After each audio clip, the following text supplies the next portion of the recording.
fait, il n'y a pas longtemps que je chante des chansons, mais j'ai déjà des fantasmes de chanteurs. Des vedettes, oui. Je suis venu avec mon piano qui est lourd comme un âne mort et tout mon bazar. Je me disais, si j'étais une vedette, il y a un camion qui serait venu la veille. Moi, je suis arrivé comme un pacha. Il y aurait un monsieur discrètement qui viendrait accorder mon ukulélé derrière moi qui me le passerait. Enfin, ouais, enfin, moi, un jour je serais une vedette. Je passerai à la télé. J'aurai plein de sous, j'aurai plus de dettes. Je saurais même plus les compter. Enfin, les sous, hein, pas les dettes. J'aurai des places VIP. Je serai very important. On me tiendra le parapluie. Je serai beau comme Gary Grant. Ah, si je m'appelais Johnny, j'habiterais en Californie. Mais je m'appelle Christian Piron. Et j'habite à Clermont-Ferrand. Je sais, mais c'est pour la rime. Ah, si je m'appelais Johnny, j'habiterais en Californie. Et comme disait le bonhomme Michelin, on fait ce qu'on ne sait déjà. Je porterai plus mes valises, je laverai plus mes pantalons, je ne repasserai plus mes chemises, il ne manquerait jamais un bouton, je ferai plus la queue à la cantine, j'aurai ma place au restaurant, je mettrai du beurre sur mes tartines, sur mes radis, sur mes harengs. Ah, si je m'appelais Johnny, j'habiterais en Californie. Mais je m'appelle Christian Piron et j'habite à Clermont-Ferrand. Ah, si je m'appelais Johnny, j'habiterais en Californie. Mais comme disait le bonhomme Michelin, on fait ce qu'on ne sait déjà bien. Le chauffeur de ma limousine me conduirait dans Limousin avec mes pare-chocs en platine. On me verrait arriver de loin sur mes cheveux de la brillantine, sur mes chaussures du brillantin, ma photo dans les magazines, mon poster dans les magasins. Ah, si je m'appelais Johnny, j'habiterais en Californie. Mais je m'appelle Christian Piron et j'habite à Clermont-Ferrand. Ah, si je m'appelais Johnny, j'habiterais en Californie. Mais comme disait le bonhomme Michelin, on fait ce qu'on ne sait déjà bien. J'aurais un orchestre qui swing avec les meilleurs musiciens, toutes les danseuses du lac des Cygnes et les choristes de Jodassin, un violon qui pleure quand c'est triste, une trompette qui pète quand c'est gai. Le public danserait sur la piste et tout le monde m'aimerait. Oh, si je m'appelais Johnny, j'habiterais en Californie. Mais je m'appelle Christian Piron et j'habite à Clermont-Ferrand. Oh, si je m'appelais Johnny, j'habiterais en Californie. Mais comme disait le père Castor, ça change. Mais comme disait le père Castor, ronger son frein, ça fait du tort. Voilà, c'est compliqué parce qu'il faut imaginer un castor en vélo, déjà c'est pas courant, et en plus dans une descente. Mais comme disait le père Castor, ronger son frein, ça fait du tort. Merci beaucoup.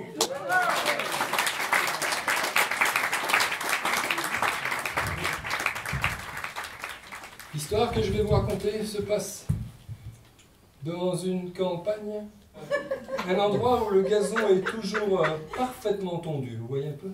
Oui, oui.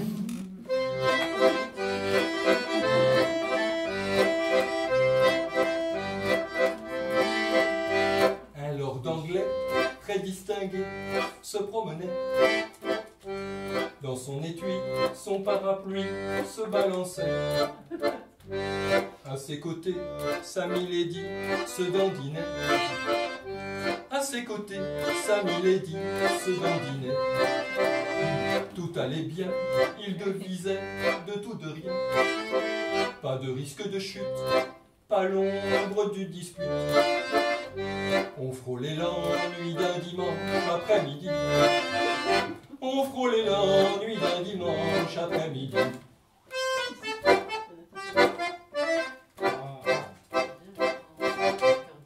Quand par bonheur, Jupiter se saisit de l'affaire, un cumulus fripon parut à l'horizon et s'arrêta tout net sur le couple en goguette. Et s'arrêta tout net sur le couple en goguette. Jupiter se libère, il pleut bergère. Monsieur tient son nœud pape, mais il garde le cap. Faisant fi de ce grain, n'ouvre point son pépin. Bravant la pluie, il n'ouvre pas son parapluie.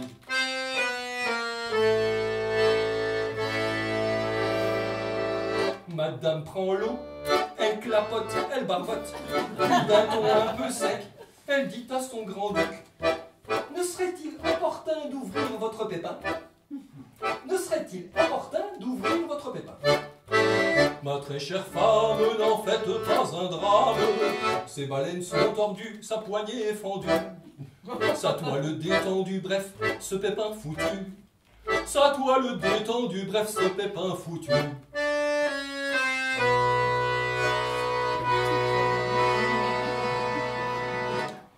Madame patauge, elle s'interroge. Soudain elle s'écrie: mais votre parapluie, pourquoi l'avez-vous pris s'il est ainsi détruit? Pourquoi l'a-t-il donc pris s'il est ainsi détruit?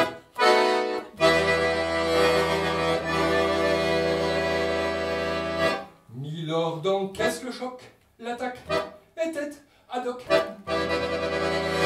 Méritait un estoc sans aucune équivoque. Madame, je ne pouvais point savoir qu'il allait pleuvoir. Je ne pouvais point savoir qu'il allait pleuvoir.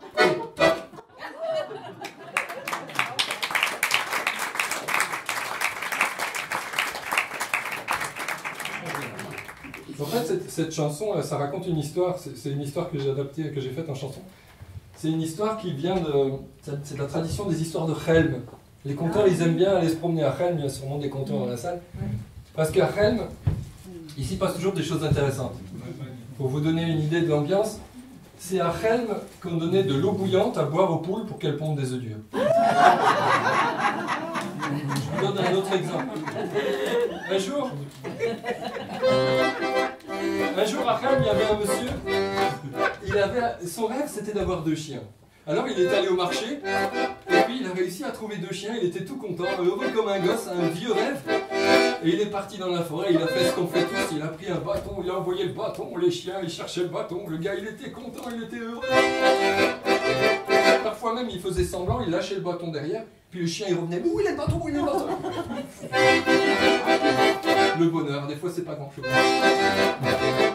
Mais le lendemain matin, quand il est sorti de chez lui, il s'est assis sur le banc devant sa maison, il était pris d'une migraine. Son problème, c'est qu'il ne savait plus reconnaître ses 2 chiens, il ne savait plus faire la différence. Alors il a réfléchi, il s'est assis, à un moment, il a réfléchi très fort, comme on peut réfléchir à Rennes. Et puis, là, il a une idée. Les 2 chiens, ils avaient une longue queue avec une grande touffe de poils au bout. Alors il a attrapé un des 2 chiens, je m'excuse, c'est un peu cruel, il a coupé le bout des touffes de poils, d'accord? Et comme ça, à nouveau, il les reconnaissait, il est reparti dans la forêt. Le bâton, hop là! Pas le bâton, hop là! Mais le lendemain matin,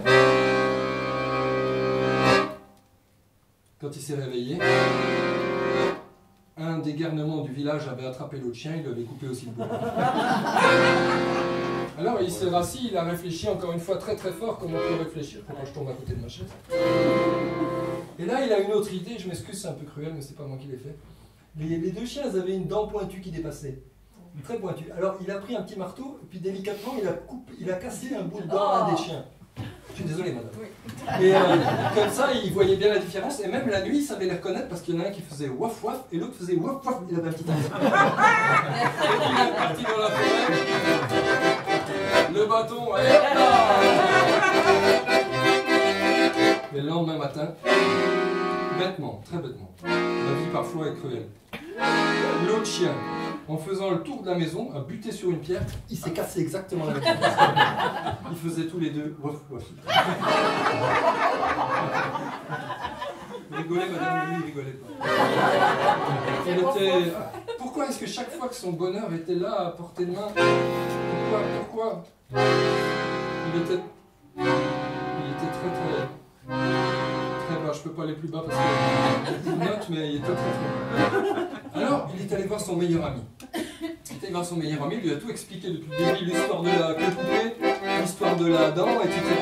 Son ami lui a dit, écoute, peut-être que si tu le mettais dans un couloir, tes deux chiens, et que tu te mettes en poste d'observation en face, peut-être tu verrais une différence. Alors c'est ce qu'il a fait, il a attrapé ses deux chiens, il y a eu toute une cavalcade, il a réussi à les attacher dans le couloir, il s'est mis sur son fauteuil en poste d'observation, il s'est concentré très très fort. Le lendemain, il est allé voir son copain. Viens ici toi, t'es vraiment mon meilleur ami du monde. Le blanc, il est beaucoup plus petit que le noir.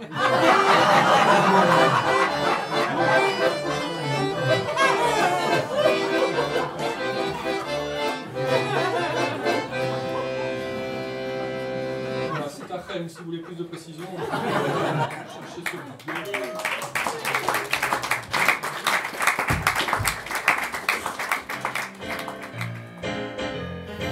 Ça fait un peu cow-boy quand je suis comme ça?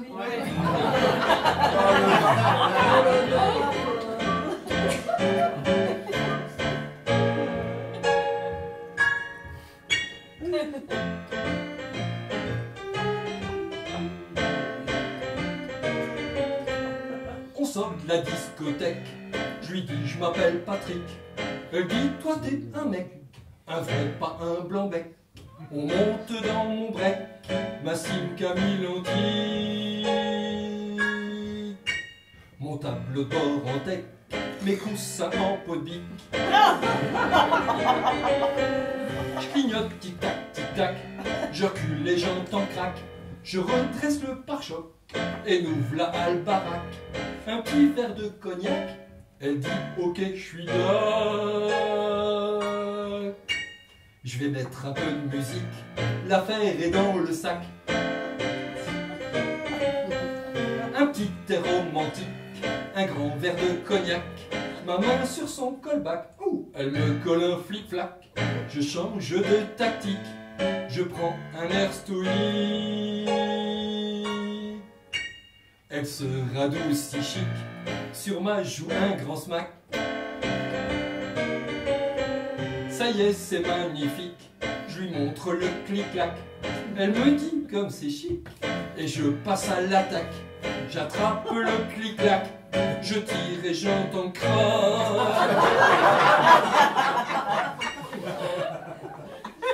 Oh non, ma sciatique.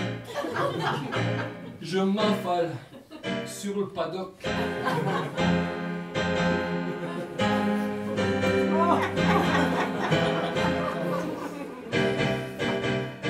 Elle me dit pas de panique, je connais la mécanique.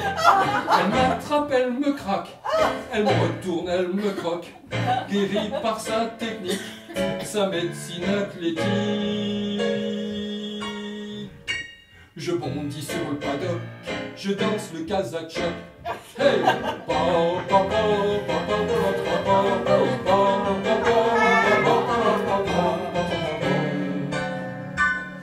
Cette fille est fantastique, cette fille est volcanique.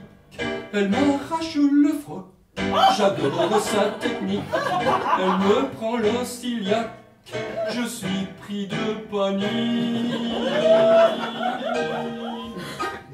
Elle me fait faire des trucs pas très catholiques. On joue à Moby Dick, je lui fais Donald Duck. Le saut à l'élastique, c'est les Jeux Olympiques. Je monte en téléphérique, bivouac télescopique. Étude systématique de la physique tantrique.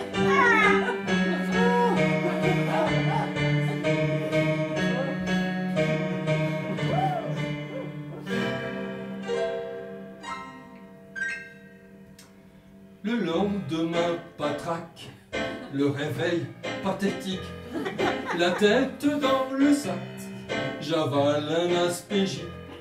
Il pleut, j'en ai ma claque, des lendemains nostalgie.